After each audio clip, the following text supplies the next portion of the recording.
Good morning. I'll talk, as Richard said, for 15 minutes or so just to try and put Russia in the context of CEE and talk about investment trends and what we think will start impacting the Russia investment market and property markets in due course. And I think with a fairly, and righteously so, positive spin.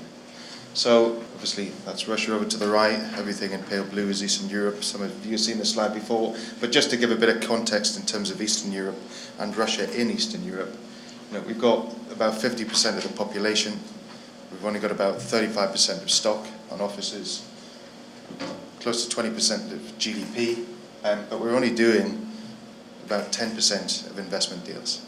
So Russia as a proportion of CEE is about 35–40%. So it's a big, important market as Eastern Europe, but there's obviously a long-term potential for investment to increase within the region and in Russia in particularly. I mean, what's interesting about Eastern Europe in terms of investment trends, it's only been going really since '98, not a long period of time. Big rise up to 2007, big dip down to 2009, up again 2011, slightly down, back up in 2013.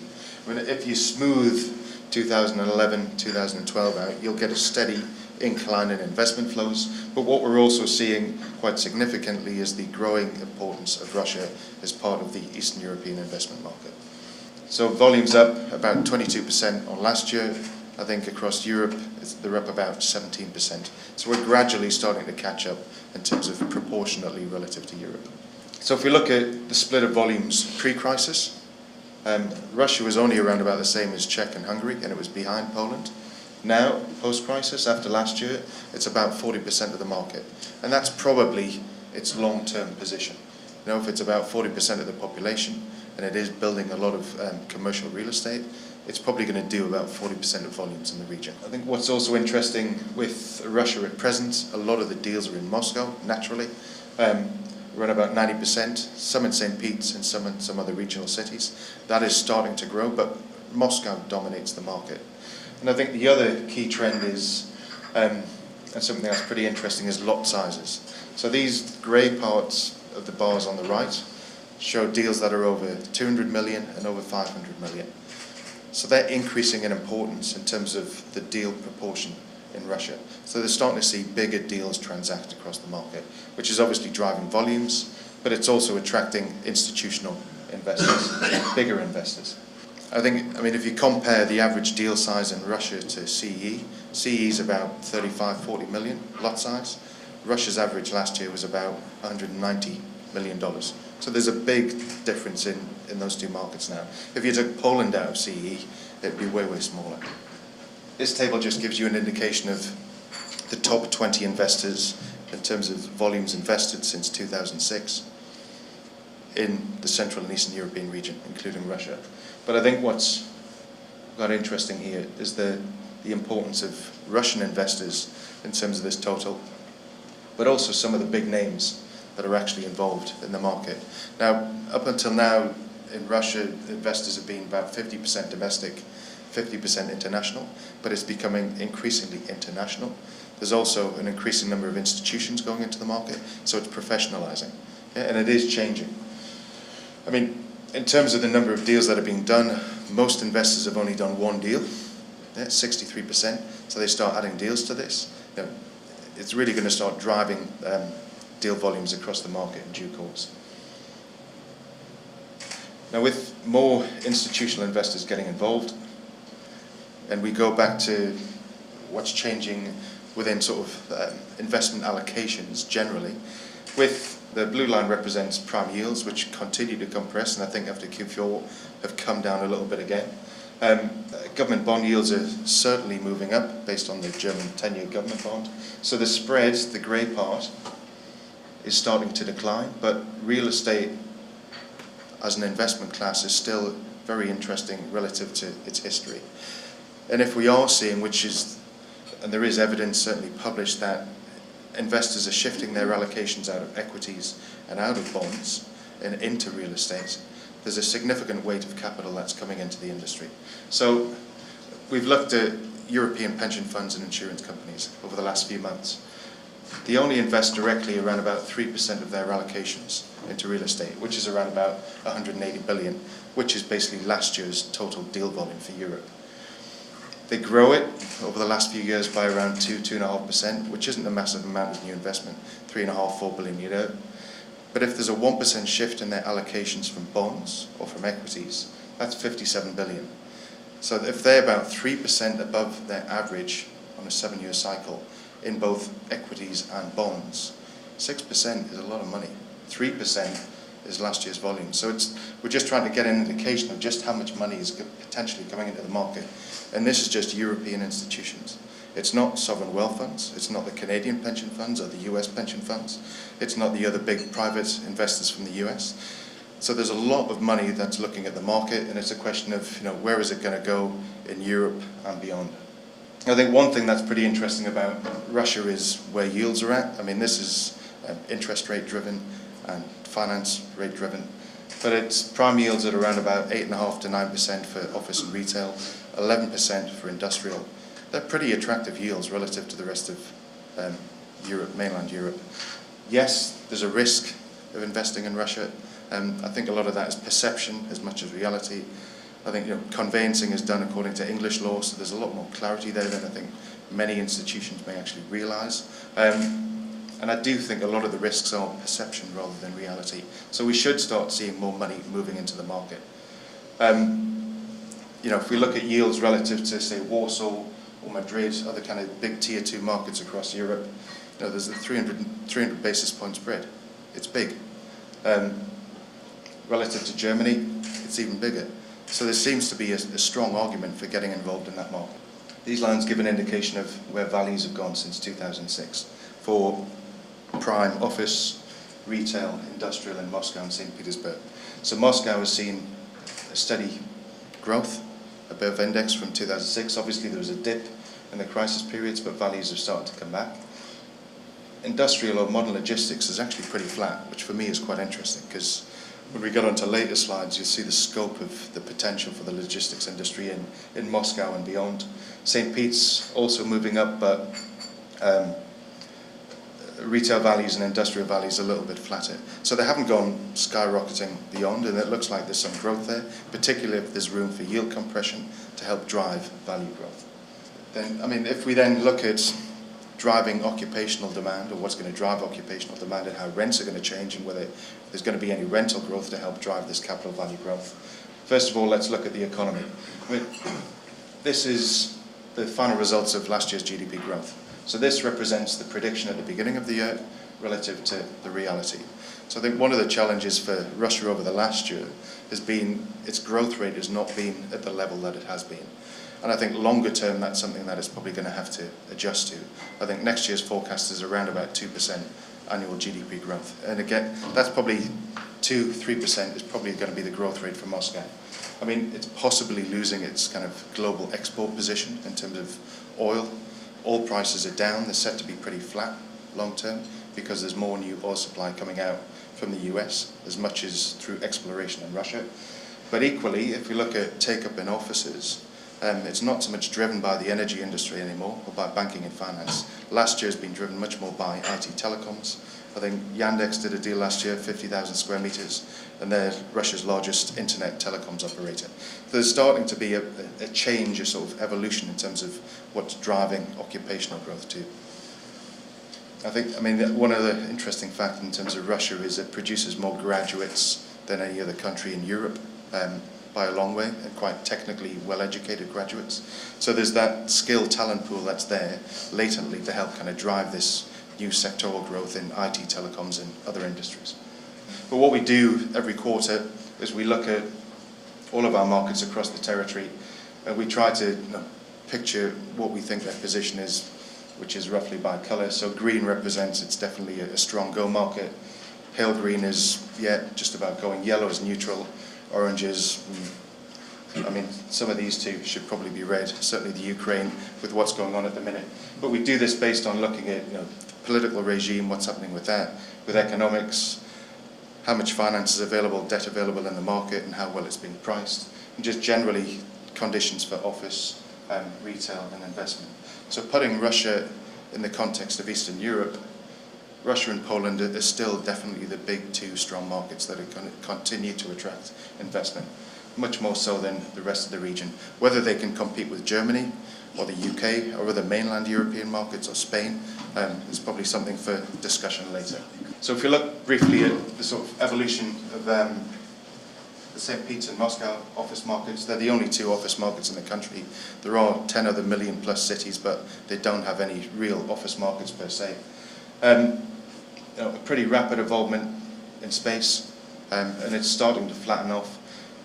It could increase significantly again in Moscow based on the active pipeline, but what we're starting to see at the minute is demand growth has started to drop as economic growth has fallen. Vacancy rates have started to creep up and rents have started to move down. And it's a similar pattern emerging in the St. Petersburg market. But if you look at space per capita in Moscow, it's only around about 50% of what it could be long term. So there's pretty strong development potential in that market, despite the fact that rents and vacancy is getting to the point that there's probably not much rental growth short term. But at vacancy rates of 10%, that's still not significant. It doesn't really represent rents pushing downwards. If we look at the retail market, St. Petersburg in the middle here relative to all these Eastern European cities, this is in terms of per thousand capita. So if this level here is around about the ceiling of what it should be, St. Pete's has probably got enough space. I mean, for sure in these markets we're seeing a lot of repositioning of retail assets because there's overcapacity in those markets. We've seen some repositioning in the last year in St. Petersburg because they're being faced with challenges from online retailing as much as just hitting a ceiling anyway. But if we look at Moscow, again, there's significant development capacity, so natural strategic capacity for future retail in that market. And while these markets are the dominant markets, it's a little bit of consolation. I won't even try and name the cities. Nikolai will help me out with that one. But there's lots of other cities, these million plus cities. I think this is Rostov. I think that's Volgograd. I may not get the pronunciation right, but there's lots of other cities where there's more retail, traditional, good quality shopping centre space emerging.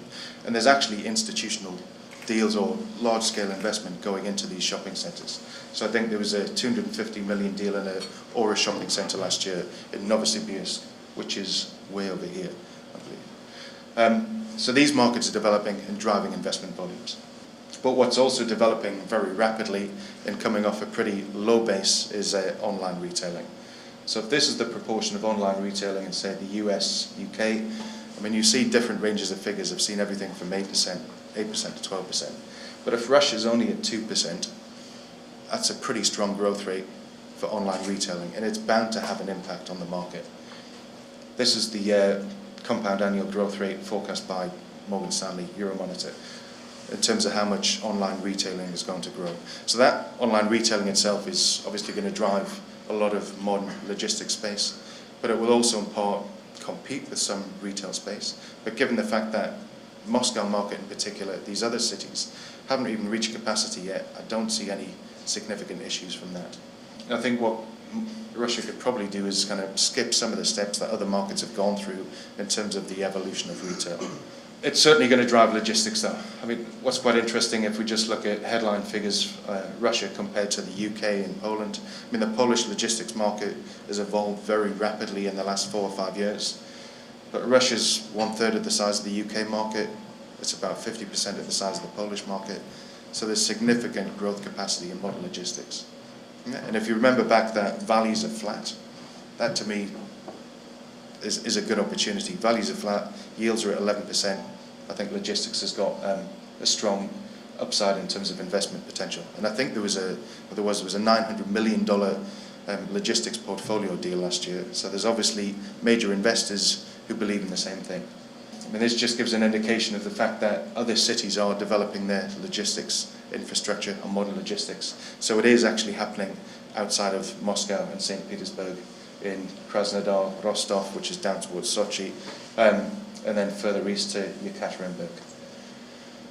Now what's going to help drive this logistics demand as well is, I mean, we did in EMEA this work on the future of manufacturing in Europe, and this whole concept of best shoring as opposed to offshoring.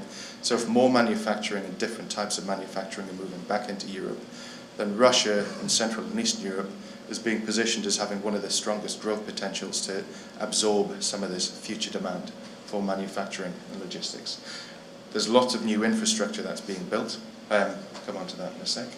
Certainly in terms of new railway connections, deep sea water ports in Europe generally, certainly around Turkey, but there's also expansion of ports in the north of Russia going across the top and creating new channels of trade with the east.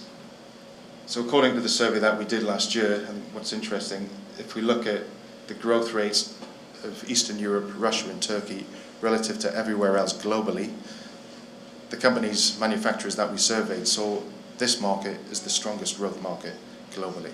We're already seeing some pretty major new infrastructure going into Turkey, which is almost a competitor in some regards. FDIs going up in Turkey, and lots of new manufacturing, textile and sort of more heavy industrial is moving into Turkey. It also has the benefit of trade coming up through the Suez and trade going into the Middle East. Like I'm saying, there's new rail infrastructure going into Russia, and there's also this Arctic Sea route going into Asia. We're seeing transportation through using this kind of rail infrastructure coming from China back into Europe, and a lot of this is going to help drive trade and business across these other Russian cities. And finally, because we've just been working on a paper for this, which PropertyEU has been kindly enough to help promote, we've been looking at what potential impact is the Sochi Olympics going to have on the real estate market, on the Russian market. I mean, I'll let you try and absorb some of these figures. I certainly won't go through them all. But in terms of the scale of the job that they've undertaken, in terms of developing new infrastructure in Sochi and around the area, they've gone from pretty much zero to building a huge amount of new infrastructure, not just in terms of ski resorts, Olympic parks, the villages, quality alpine slopes and the rest of it, but all this new infrastructure into the town and supporting area in terms of new roads, rail, sewerage, telecoms, port facilities. There's a huge amount of new investment. It's colossal. It's the biggest level of investment of any winter games going into infrastructure. The city itself has been completely remodeled. And I think what's interesting is if we look back at previous winter games, it looks like the guys that put this bid together really did look at how other winter games had been put together in terms of their bid, what they'd done and what worked and what hadn't worked. So they've kind of combined what they want to do in terms of developing Sochi into a year-round resort, completely upgrading the infrastructure and using private sector and public sector funding to do it. They've also built in longer term, it's raising the profile of Russia, it's raising the profile of the area. They've got the Formula 1 Grand Prix coming up. They've also got the FIFA World Cup. So they've got these other events all lined up for many, many years to come, which should help drive tourism into that area. I mean, in terms of real estate generally, it's certainly not going to have an impact on Moscow and St. Pete's, but it is it's a profile raiser for Russia. So in terms of general pros and cons of Russia, and Russia is an investment market, signs of economic diversity, even though economic growth is slowing, but it's still growing.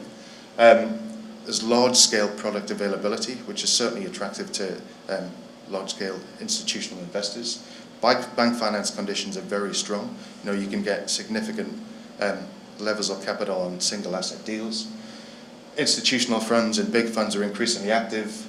Clear title, English yacht. I think there is definite potential for yield compression within that market to help drive values, and there's lots and lots of development potential in retail, office and logistics with the regional cities a long-term prospect. Cons, the perception and the reality of national autocracy. It has pros and cons in itself. I mean, I think generally the transparency and perception of the market. We had an event in Colliers last November in Moscow on the logistics market, and some of the guys that were developing what some of our other clients from Poland had said, some of the best, most sophisticated logistics kit that they'd ever seen, but they're still struggling to sell it to institutional investors because they think that relative to the price, they're getting their fingers burnt a little bit. But when they were actually explaining the cost components of what was going into these deals or into these assets, they were getting more comfortable with it. And it is just a case of institutional investors getting more comfortable with the market. Yeah, economic growth is slowing. Longer term, it probably won't have the same growth rates that it had. So rental conditions are slowing. There is going to be significant infrastructure required to drive these other cities, and there's also a risk of capital moving out of Russia itself. But on the whole, I think Russia's got a lot of good things going for it.